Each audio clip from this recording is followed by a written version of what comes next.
네, 오늘 우리에게 허락해 주신 하나님의 말씀은 로마서 14장 16절부터 18절까지의 말씀입니다. 다 같이 한 목소리로 봉독을 하겠습니다. 그러므로 너희의 선한 것이 비방을 받지 않게 하라. 하나님의 나라는 먹는 것과 마시는 것이 아니요 오직 성령 안에 있는 의와 평강과 희락이라. 이로써 그리스도를 섬기는 자는 하나님을 기쁘시게 하며 사람에게도 칭찬을 받느니라. 자, 우리는 이제 오늘 아버지의 나라를 구하라고 하신 그 예수님의 기도를 함께 보겠습니다. 우리는 지난주에 예수님이 가르쳐 주신 기도 중에서 아버지의 이름이 거룩히 여김받게 해달라고 하는 간구를 받습니다. 지난주 내용을 잠시 이제 요약을 해보겠습니다. 아버지의 이름은 거룩합니다. 아버지의 이름은 세상의 어떤 이름보다 높임을 받아야 하는 구별된 이름입니다. 아버지의 이름은 아버지의 존재와 하시는 일을 담고 있습니다.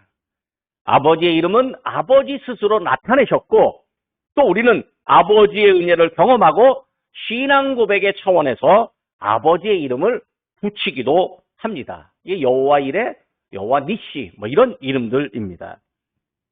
아버지의 이름이 거룩히 여김을 받기 원하는 기도는 아버지의 권능이 우리 안에 더 많이 나타나서 아버지의 그 권능을 우리의 신앙 고백으로 더 많이 하기를 원하는 간구이고 요청입니다. 예수님은요, 아버지의 보냄을 받아서 아버지의 이름으로 세상에 오셔서 아버지의 이름을 높이셨습니다. 예수님께서 아버지의 이름으로 일하셨고 아버지의 이름으로 제자들을 가르치셨습니다. 예수님은 아버지의 이름을 제자들에게 알려주셨고 또 아버지의 이름으로 제자들을 지켜주셨습니다. 그렇다면 우리 예수님은 오늘 우리들에게도 아버지의 이름을 알려주시고 아버지의 이름으로 우리들을 지켜주십니다. 예수님은 공생의 사역 중에서 아버지의 이름을 나타내셨습니다. 결국 우리에게도 아버지의 이름을 높여야 하는 사명이 생깁니다.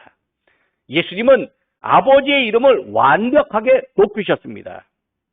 그러니까 예수님의 사역의 목적 중에 하나는 아버지의 이름을 높이고 거룩하게 하는 일이었습니다. 우리가 살아가는 목적도 아버지의 이름을 높이는 것입니다. 장로교 신앙 고백 중에 웨스트민스터 소요리 문답이 있는데 제일 먼저 인생의 첫 번째 목적이 무엇이뇨? 라고 질문하면 하나님께 영광을 돌리는 것이라고 답변을 합니다. 그러니까 아버지의 이름을 높이는 것이 우리 삶의 최우선 목표가 되는 것이죠. 그리고 예수님은 우리에게 아버지의 이름, 예수님의 이름을 사용할 수 있도록 위임해 주셨습니다. 그래서 우리가 예수님의 이름으로 기도하고 예수님의 이름으로 병마가 물러가라고 명령할 수도 있습니다. 이거 얼마나 놀라운 은혜입니까? 여러분, 대통령이 만약에 자기 이름 함부로 사용하게 해갖고 자기 도장 사용하도록 했으면요, 우린 대통령 도장 갖고요, 어떤 정책도 펼칠지 모르겠습니다. 근데 우린 대통령 도장 함부로 사용할 수 없습니다. 큰일 납니다. 그런데 예수님은요, 당신의 이름을 우리에게 사용하라고 하셨어요.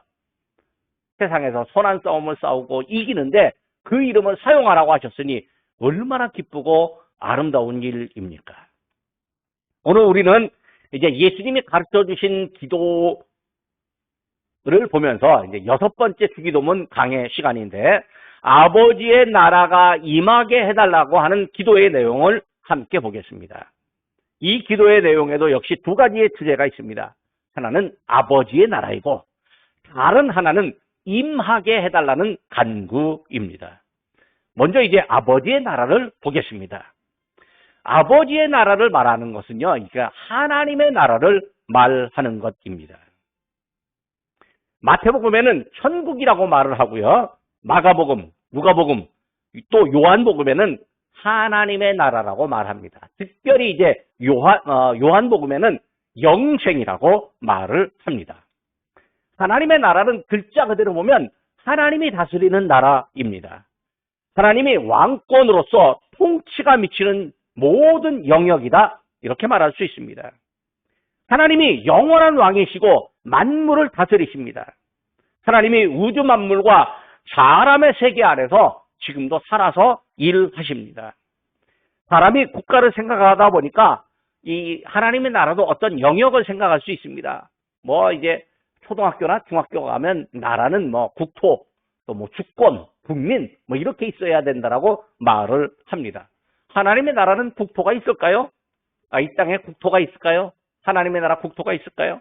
아닙니다. 하나님의 나라 국토는요, 우주 만물 다 모두를 의미합니다. 하나님의 주권이 있습니다. 그리고 국민이 있다는 것은 결국 하나님을 섬기는 믿음의 백성들이 있다는 얘기라고 말할 수 있습니다. 그러니까 하나님의 나라는 어떤 우리가 생각하는 작은 영역이 아니고요, 사람이 생각하는 영역을 넘어서서 하나님이 통치하시고 하나님이 다스리시는 이 하나님의 주권이 미치는 모든 영역, 하나님의 뜻이 이루어지는 곳입니다. 하나님의 나라는요, 현재와 미래를 동시에 지니고 있습니다. 어떤 학자들은 하나님의 나라를 이미 그리고 아직 아닌 이렇게 표현을 합니다. 영어로 already and not yet 이라고 말을 합니다. 그러니까 하나님의 나라는 현재 지금 우리가 경험하고 피부로 느낄 수 있는 나라이기도 하고 동시에 예수님이 다시 오셔서 완성하시는 영원한 나라라고 말할 수 있습니다. 현재 우리가 경험하는 나라이니까 이미라고 말할 수 있고 이미 앞으로 이루어지는 나라이기 때문에 아직 아니다 이렇게 또 표현하기도 합니다. 성경에서 하나님의 나라는요 언제나 하나님의 통치, 하나님의 다스림 그리고 하나님의 주권이라는 의미로 사용됩니다. 하나님의 나라는요 성경 전체를 관통하며 포괄하지만 핵심이기도 합니다. 하나님은 천지를 창조하셨고 천지를 다스리십니다. 하나님은 만물을 소유하신 주인이십니다. 하나님은 우리 눈에 보이는 세계나 또 보이지 않는 세계 모두를 다스리시는 주인입니다. 17세기 말 18세기에 그 이신론이라고 하는 사상이 영국에서 생겨났습니다. 이신론이 뭐냐면 우리가 하나님이 천지를 창조하신 거 믿는다. 그리고 하나님은 지금 살아계신 것도 믿는다. 하지만 하나님은 사람의 세계를 상관하지 않는다. 그리고 하나님은요 그냥 바라만 보고 방관만 하고 간섭도 안 하고 말씀도 안 하고 그냥 내버려 두고 있다. 뭐 그렇게 말하는 것입니다. 와, 거기에 사람들이 박수를 쳤습니다. 그래, 맞아. 하나님은 우리가 뭐 나쁜 짓을 하든 좋은 짓을 하든 복도 안 주고 벌도 안 주고 하나님은 그냥 계시기만 하는 분이야. 이렇게 생각했습니다. 그러면 이제 그렇게 생각하면 사람들이 뭔 짓을 하겠습니까? 그냥 하나님이 보고 있어도 아무 말도 안 하고 잔소리도 안 하시니까 내 맘대로 해. 이렇게 되는 거예요. 여러분 부모님이 자녀를 보고 아무 말도 안 하고 그냥 가만히 보기만 하면 자녀들이 저절로 잘 자랄 수 있을까요? 택도 없습니다. 예전에 어떤 믿음이 엄청 좋은 왕이 하나 있었는데 사람이 태어나갖고 아기가 태어나갖고 냅두면 저절로 히브리어를 할 수 있을 거다. 저절로 이 성경 구약 원어를 할 수 있을 거다. 왜? 하나님이 태어나서 사람을 이렇게 지었는데 그 사람들이 뭔 말을 했겠냐? 히브리어를 했을 거다. 그렇게 하면서 이제 실제로 아기가 태어나는데 딱 가서 아기가 밥 줄 때, 아기가 젖을 먹을 때 이 유모가 젖을 먹이는데 절대로 말하지 않습니다. 그리고 그냥 토닥여 주지도 않습니다. 그냥 젖만 딱 주고 나오고 아기는 그냥 먹고만 있도록 했습니다. 아기가 자라면서 무슨 말을 할까요? 여러분, 아기가 말하도록 잘하지도 못했습니다. 왜 그럴까요?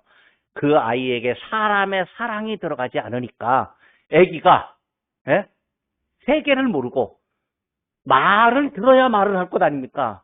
아기는 이 귀로 말을 들어야 입이 터지는데 말을 들으니까요 버버리가 되다가 나중에는 그냥 죽고 말았습니다. 그러니까 이게 뭐냐면 이 아이가 사랑을 받아야 되는 거예요. 부모도 아이를 내버려 두는 건 사랑이 아니에요. 내버려 두면 그 아이가 어떻게 자랄 줄 아십니까? 결국 자기 맘대로 자랍니다. 조금 크고 나면요, 그 아이 부모가 어떻게 억제를 할 수가 없습니다. 이게 사람도 하나님이 보고는 있지만 참견을 안 한다고 생각하니까 사람도 내 맘대로 해요. 그 결과가 뭔 줄 아십니까? 1차 세계대전이 일어나고요. 이성주의가 더 강해지고요. 2차 세계대전이 일어났어요. 그러니까 전쟁이 창궐하게 되는 거예요. 러시아가 우크라이나 침략하고, 거기가 러시아 정교회를 믿는다고 하지만요. 하나님 믿는 게 아니에요. 그냥 자기들 마음대로 하는 거예요. 하나님이 우리를 다스린다라고 하는 생각 자체가 없으니까 내 마음대로 하자라고 하는 거예요. 하나님은요, 처음에 하나의 민족, 즉 이스라엘의 하나님으로 나타나셨지만 궁극적으로 모든 민족을 다스리시는 주인이십니다. 하나님의 통치 영역은요, 공간적으로 제약이 없습니다. 시간적으로도 제한되어 있지 않습니다. 하나님으로부터 선택을 받은 사람들, 즉 하나님을 믿는 사람들은요, 하나님의 나라를 기대하며 살아갑니다. 하나님의 거룩하신 이름이 세상에 편만하게 되기를 원하며 살아가야 합니다. 하나님의 이름이 편만하게 되는 일이 사람들에게 또 확인되어야 합니다. 그런데 사람들이요, 하나님을 욕되게 합니다. 즉 하나님의 통치를 거부합니다. 하나님이 직접 다스리시는데 하나님한테 묻지도 않고 하나님의 말씀이 들려줘도 귀를 탁 닫고 듣지도 않습니다. 사사시대에, 성경 사사기 사사시대에는 하나님이 직접 통치하는 시대였는데 이 판관을 세워서 직접 통치했습니다. 그런데 사사기를 읽다 보면 그 시대에 왕이 없으므로 사람들이 저마다 자기의 소견에 옳은 대로 행하였더라. 이런 표현이 여러 차례 나타납니다. 그럼 이제 하나님이 없는 것처럼 자기 소견에 옳은 대로 행하면요, 이게 나라가 잘 되고 국민도 잘 되고 가정이 잘 될 것 같습니까? 그것도 역시 택도 없습니다. 그러니까 힘들고 어려운 거예요. 사람들이 깨달았어요. 이게 우리에게 왕이 없어서 우리가 이렇게 고통을 당하는구나. 깨닫고서는 이스라엘 백성들이 사무엘 선지자에게 하나님께 제발 부탁해서 우리에게 왕을 좀 세워주십시오. 이렇게 구했습니다. 사무엘이 뭐라고 말하냐면, 왕이 세워지면 여러분 아들들 붙잡아다가 군인으로 만들 것이요, 여러분 딸들 붙잡아다가 저 궁녀로 만들 것이요. 그래도 좋습니까? 그러니까 그래도 좋습니다. 이렇게 말하는 거예요. 자, 그런데 왕을 세우고 나면요, 이 왕이 잘 다스려야 되는데 이 왕이 먼저 타락하는 일이 벌어졌습니다. 왕이 먼저 하나님의 법을 어기고요, 왕이 먼저 우상을 숭배하고요, 도덕적 타락에 앞장섰습니다. 하나님이 왕과 백성들을 꾸중하며 돌아오라고 예언자들을 통해서 말씀하십니다. 그런데 왕과 백성들이 깨닫지 못하니까 하나님께서 예언자들을 통해서 여호와의 날이 임한다, 이렇게 말씀하시는 거예요. 여호와의 날, 주의 날, 이 날은요, 악한 사람들을 멸망하는 심판의 날입니다. 하나님이 당신을 배신한 백성들을 벌하시거나 멸망시키심으로 하나님의 권능을 드러내는 날입니다. 이 날은요, 하나님께서 분노하시는 날입니다.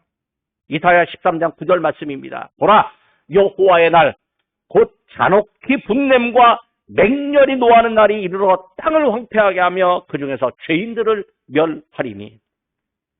예언자 이사야는요, 이 날에 멸망이 임할 것이므로 슬피 울어야 된다, 이렇게 외칩니다. 이사야 13장 6절의 말씀입니다. 너희는 애곡할지어다. 여호와의 날이 가까웠으니 전능자에게 멸망이 임할 것임이시로다. 이 전능자로부터 멸망이 너에게 임한다. 이게요, 누구에게 주었냐면 하나님 믿는다는 이스라엘 사람들에게 준 말이에요. 거기다가 하나님 믿는다는 이스라엘을 괴롭히는 이방 사람들에게도 똑같이 적용되는 말입니다. 그런데 여호와의 날은 동시에 구원의 날입니다.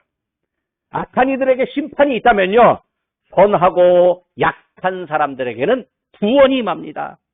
그동안 압박을 받았던 상황에서 해방을 경험하는 여호와의 날입니다.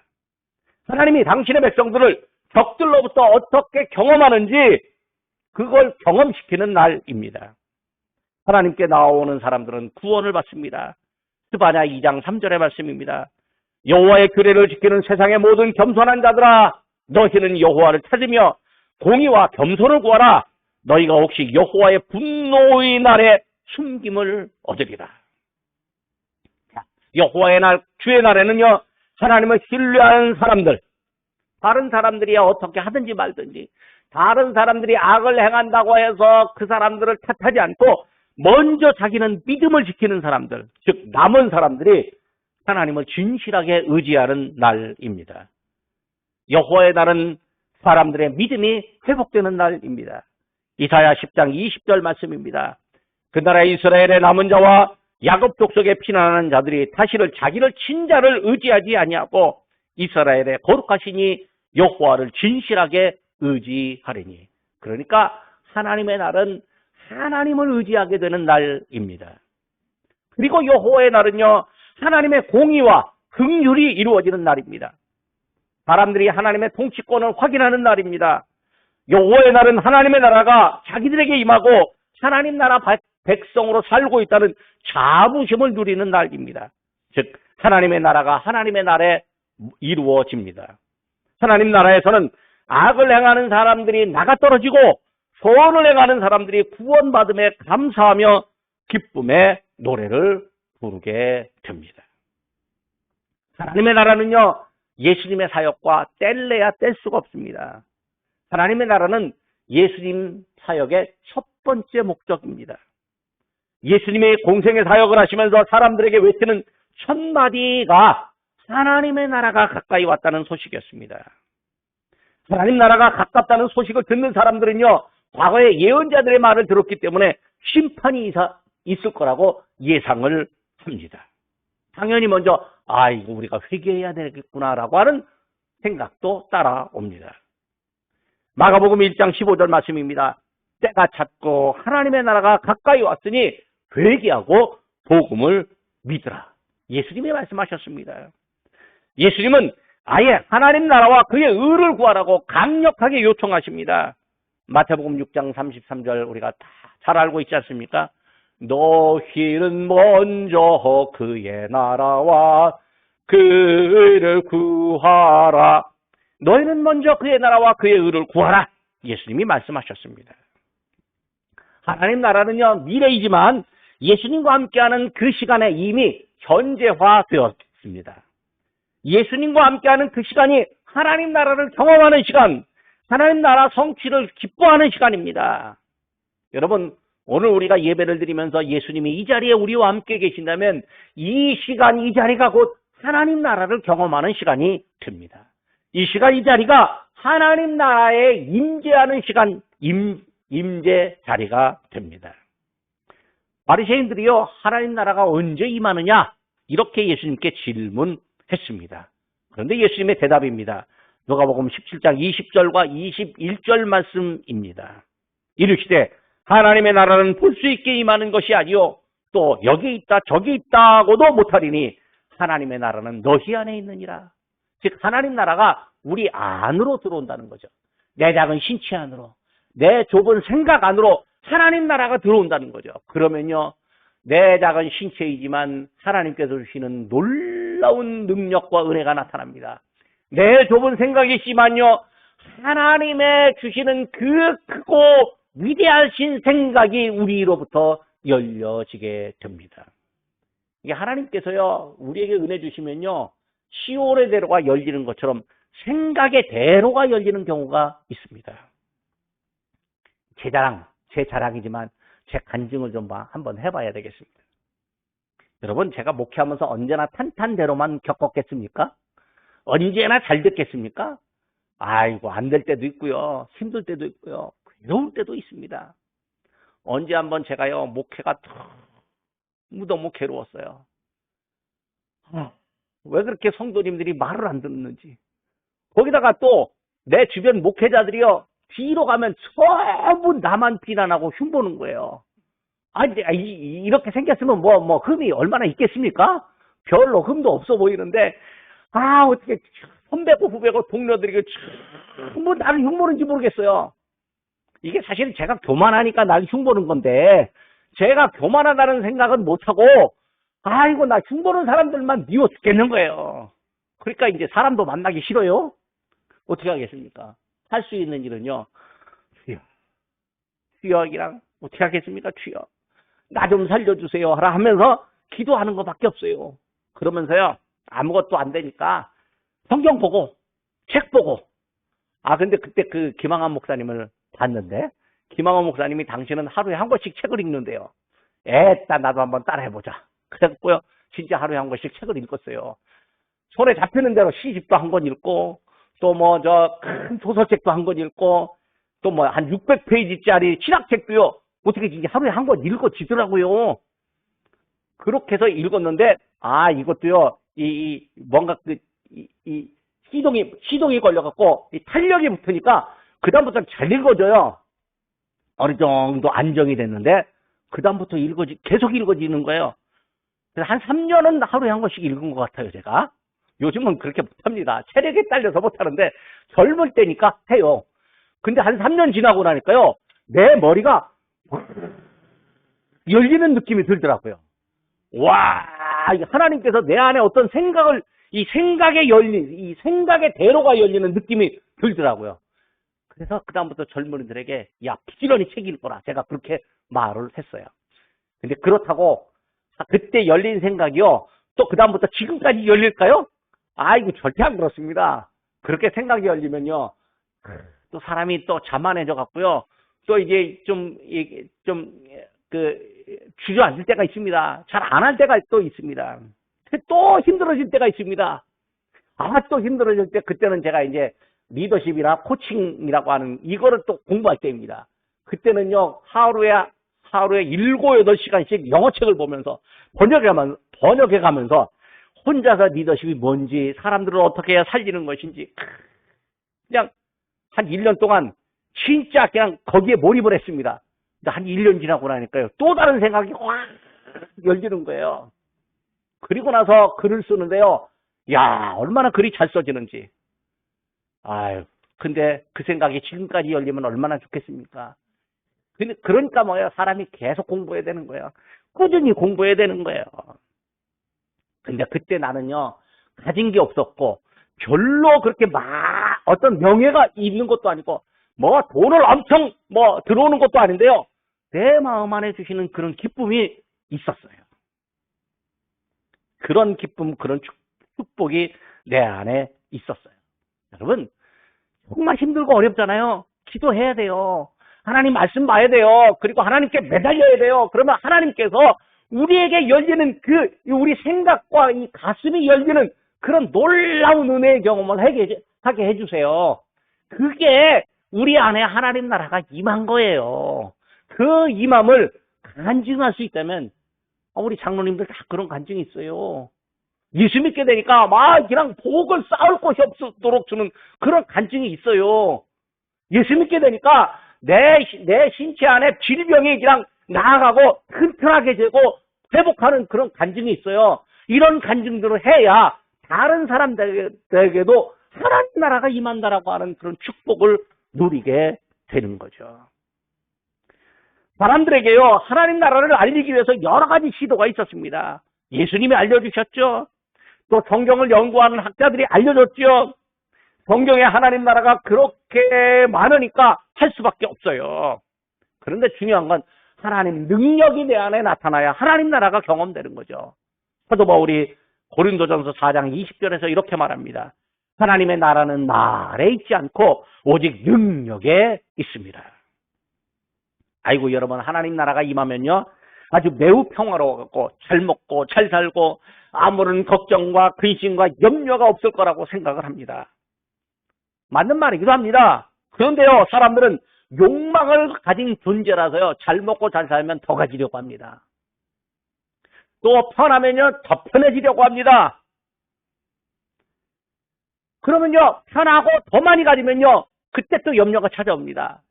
이 편한 걸 어떻게 써야 되느냐. 아이고, 죽기는 싫고 이러면 끝까지 갖고 싶기도 하고, 혹시 누가 와서 내 거 가져가지는 않을까 하고 또 걱정합니다.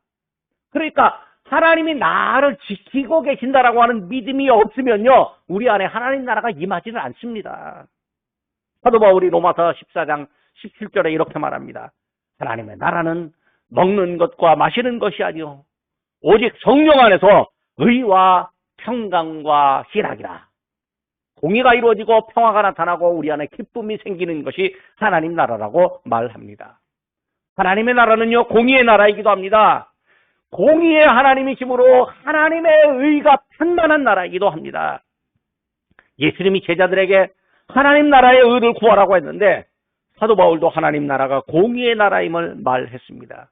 근데 공의의 나라가 임하려면요, 악인들은 공의를 싫어합니다. 정의를 싫어합니다. 그래서 정의를 말하는 사람, 정의를 추구하는 사람들을 핍박합니다. 박해합니다. 해방합니다. 왜? 너희가 정의를 말 안 해야 내가 나쁜 일을 해서 더 많이 벌게 될 거다. 더 많이 가지게 될 거다. 그렇게 생각하는 것이죠. 데살로니가 후서 1장 5절의 말씀입니다. 이는 하나님의 공의로운 심판의 표요 너희로 하여금 하나님 나라에 합당한 자로 여김을 받게 하려 하매니 그 나라를 위하여 너희가 함께 고난을 받느니라. 세상으로부터 미움과 박해를 받고 고난을 겪고도 믿음의 사람들은요, 기쁨과 평강을 누립니다. 왜? 하나님의 백성이기 때문에 그렇습니다. 그러니까 하나님의 나라를 추구할 때는요, 우리 안에 뭐도 찾아오냐면 공의를 추구하는 과정에서 사람들로부터 비난과 회방을 받을 수도 있습니다. 예수님은 우리들에게 그래도 하나님 나라에 들어가는 혜택을 말씀해 주셨습니다. 하나님 나라의 백성이 되는 요건, 하나님 나라의 백성으로 누리는 은혜에 대한 준비를 말씀하십니다. 아이고, 사람들이 건강해서 돈도 많이 벌고 누군가에게 자선도 하고 선한 일도 많이 하면 그러면 하나님 나라 백성이 될 거라고 생각하는 경향도 있습니다. 그런데요, 우리 예수님은 아직 아무것도 이루지도 못했고 사람으로서는 구실도 못할 것 같은 그런 존재이지만 순수한 마음을 가진 존재를 향해서, 그 존재를 향해서도 하나님 나라에 합당하다고 말씀하셨습니다. 예수님 가시는 길에 사람들이 많이 따라왔습니다. 엄마들이 아이고, 우리 예수님이 우리에게 축복해 주면 얼마나 좋을까 하면서 이제 엄마들이 아기를 데리고 갑니다. 아기들이 데리고 오면요, 아기들이 빽빽대고 웁니다. 주의가 산만합니다. 그러니까 제자들이 아이고, 애들 데리고 이게 뭐 하는 짓이냐고, 우리 이 귀하신 선생님께 애들 데리고 와서 왜 그렇게 귀찮게 하냐고. 제자들이 그렇게 말을 하는 거예요. 그런데 예수님이 제자들을 향해서 화를 냈어요. 우리 예수님 화낸 적이 별로 없거든요. 성전을 더럽히는 사람들을 향해서 화를 했는데 어린아이가 오는 것을 금하는 제자들을 보고 예수님이 분노했어요. 마가복음 10장 14절 15절입니다. 예수께서 보시고 노하시어 이르시되 어린아이들이 내게 오는 것을 용납하고 금하지 말라. 하나님의 나라가 이런 자의 것이니라. 내가 진실로 너희에게 이르노니 누구든지 하나님의 나라를 어린아이와 같이 받들지 않는 자는 결단코 그곳에 들어가지 못하리라. 얼마 전에 보니까요, 비행기 안에서 어떤 엄마가 아기를 안고 탔는데 아기가 울어요. 비행기가 뜨면요, 이 환경이 바뀌니까 아기가 좀 울 것 아닙니까? 엄마가 막 힘들어가지고 비행기 탄 손님들, 승객들에게 미안하다 그렇게 하는데요, 어떤 젊은 남자가 일어나고 막 그냥 그 엄마를 향해서 비난을 하더래요. 그러면요, 그 남자 아래 하나님 나라가 없는 거예요. 자기는 장가 안 갈 것 같고 자기는 평생 혼자 살 것 같습니까? 그러면요, 자기 혼자는 잘 먹고 잘 살지 모르지만 하나님의 공의를 그를 통해 이루어지지 않으니까요, 그 안에도 뭐예요? 그게 없어요. 하나님의 나라가 임하지 않아요. 다른 사람들이 힘들고 어려울 때 긍휼의 눈으로 바라봐야 내 안에 하나님의 나라가 임하는 거지, 힘들고 어려울 때 아이고, 사람이 어쩌다 저렇게 힘들고 어려우냐 하고 비난해야 되잖아요. 절대 하나님 나라가 임하지 않아요. 가족들에게도 혹시 잘못과 실수가 있으면 아이고, 힘들어서 어떻게 하냐고 이렇게 말해야 되는데, 아이고, 네가 잘못했으니까 그렇게 된 거 아니야 라고 탓하잖아요. 그런데 안에도 하나님의 나라가 임하지 않아요. 이 가까운 가족들에게도 말조심해야 됩니다. 나 스스로 의롭고 성숙하다고 생각하는 사람이라도요, 영생을 얻기 원하지만 자기 안에 있는 욕망을 포기하지 못하는 사람이 있습니다.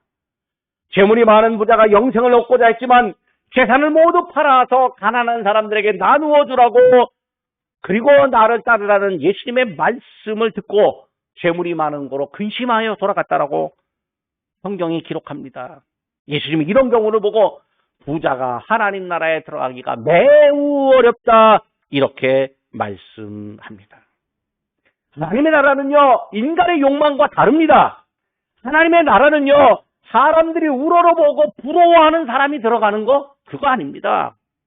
하나님 나라는 하나님의 주권과 통치가 있으므로요, 하나님이 붙잡는 사람, 하나님이 지키는 사람, 하나님이 허락하는 사람만 들어갈 수 있습니다. 이 땅에서 하나님 나라가 임하고 우리가 그 나라를 경험할 수 있다면 어떤 모습이어야 될까요? 하나님께서요, 하나님 나라의 모형을 우리에게 허락해 주셨습니다. 무엇이 하나님 나라의 모형일까요? 불완전하고 때로는 하나님의 뜻에 어긋나기는 하지만 완전한 형태가 되었을 때 하나님 나라를 경험할 수 있는 곳이 두 곳이 있습니다. 바로 가정과 교회입니다. 가정과 교회가 하나님의 나라는 아닙니다. 하지만 하나님의 뜻이 이루어지는 가정과 교회, 하나님의 사랑과 긍휼과 공의를 경험하는 가정과 교회는요, 하나님 나라의 모형입니다. 그러니까 아름다운 가정, 아름다운 교회를 이게 경험하면요, 아, 하나님의 나라가 된다. 여러분, 우리가 오기 전에, 예배 시간 되기 전에요, 막 오면 환영하고 반갑다고 하고 서로 손 붙잡고 인사하고 하하 웃고 그러잖아요. 그럼 교회 오고 싶은 마음이 더 생겨집니다. 그게 뭐예요? 왜? 하나님 나라를 우리가 스스로 경험하는 과정이기 때문에 그래요. 아이고요, 이 설교 원고가 아직도 남았는데, 제가 사실은요, 이 설교 원고 24쪽을 만들었는데요. 줄여서 10쪽을 만들었는데, 아직도 이제 70%까지 못했습니다. 큰일 났습니다. 좀 빨리 하겠습니다. 자, 하나님의 나라가 임한다라고 하는 기도의 내용이 뭘까요? 이 임한다라고 하는 건 온다라고 하는 거죠. 온다라고 하는 것은요, 저 다른 공간에 있는 사람이 내게 찾아오는 것도 말하기도 하고요.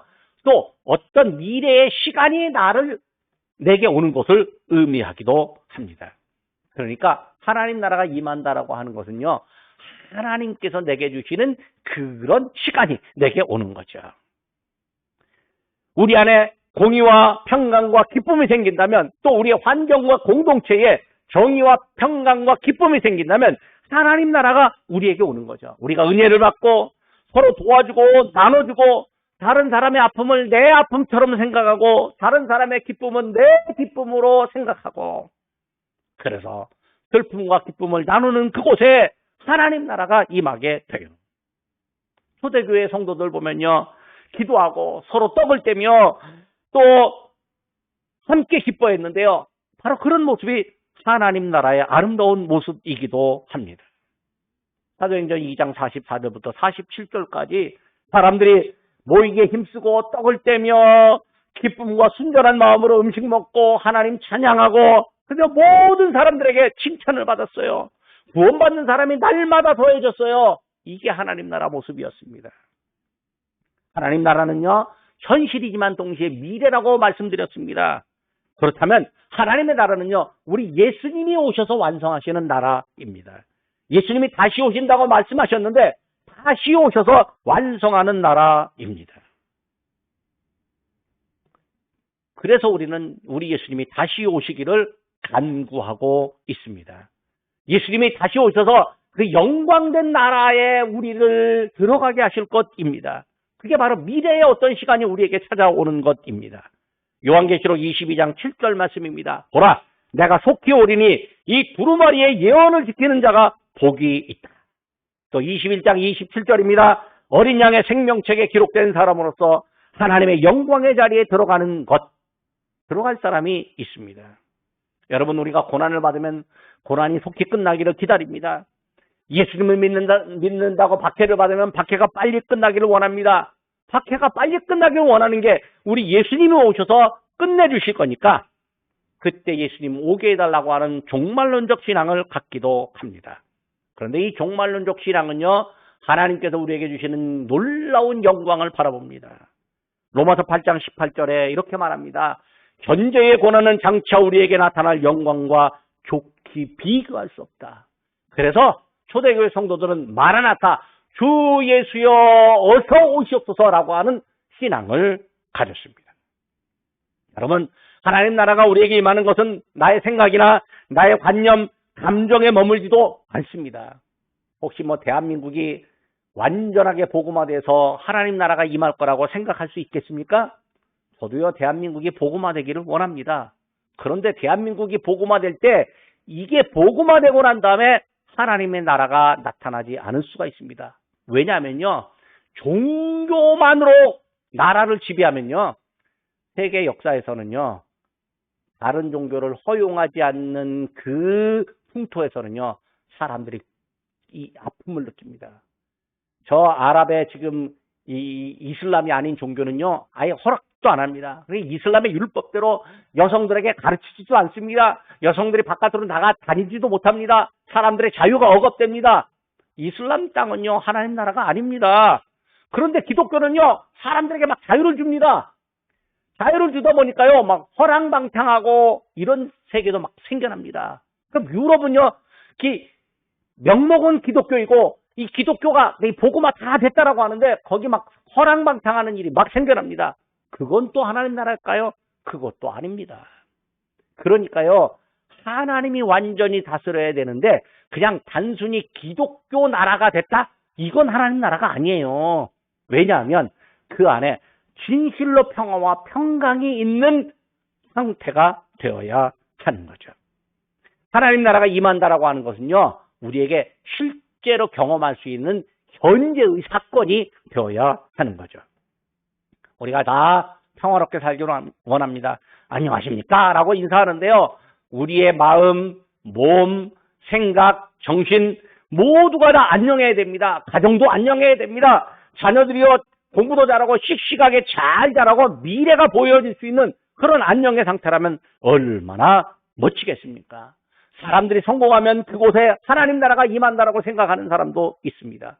그런데 성공하려고 막 치열한 경쟁을 뚫고 가서 경쟁에서 이기면 성공했다라고 하나님 나라가 자기에게 임했다라고 하지만 경쟁에서 진 사람을 생각하지 않는다면, 그 사람을 무시한다면요, 그것 역시 하나님 나라가 아닙니다. 여러분, 선거에서 이겼다고 해서요, 선거에 진 사람을 무시해버리고 막 하고 하잖아요.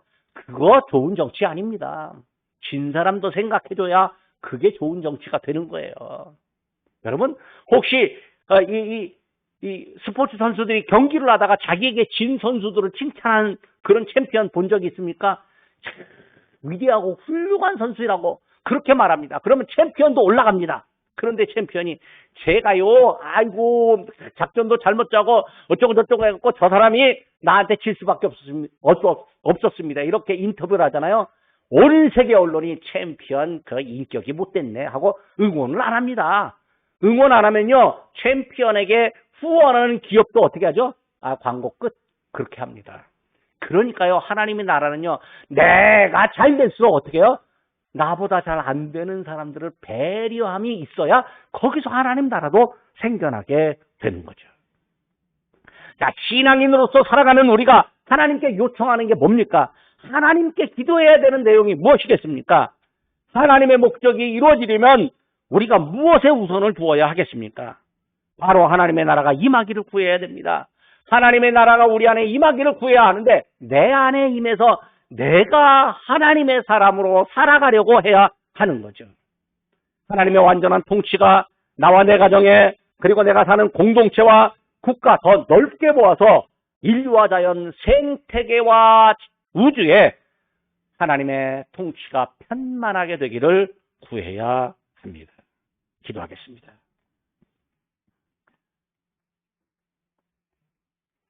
세계의 모든 나라와 인류와 소유를, 민족을 소유하시고 다스리시는 하나님 아버지, 오늘 저희가 하나님의 나라가 임하게 해달라는 예수님의 기도를 묵상했습니다.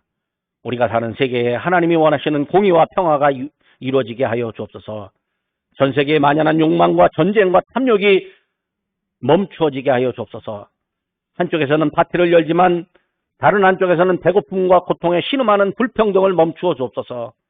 이 땅에 소망을 두지 않고 영원한 하나님 나라가 어서 오기를 기도하는 마라나타의 신앙으로 살게 하여 주옵소서. 저희에게 하나님 나라 도래를 간구하게 하시고 하나님 나라의 임재에 헌신하게 하시니 감사합니다. 손에 쟁기를 들고 뒤를 돌아보는 것이 하나님 나라에 합당하지 않다고 말씀하신 예수님의 말씀을 기억합니다. 저희의 우선순위가 하나님 나라의 복음을 전파하신 예수님과 일치되어야 합니다. 성령께서 저희에게 생각과 목적을 예수님의 목적으로 가득하게 하여 주옵소서. 저희가 말하고 행하며 결정하는 것이 하나님 나라의 도래를 위해 합당하게 하여 주옵소서. 예수님의 이름으로 기도드립니다. 아멘.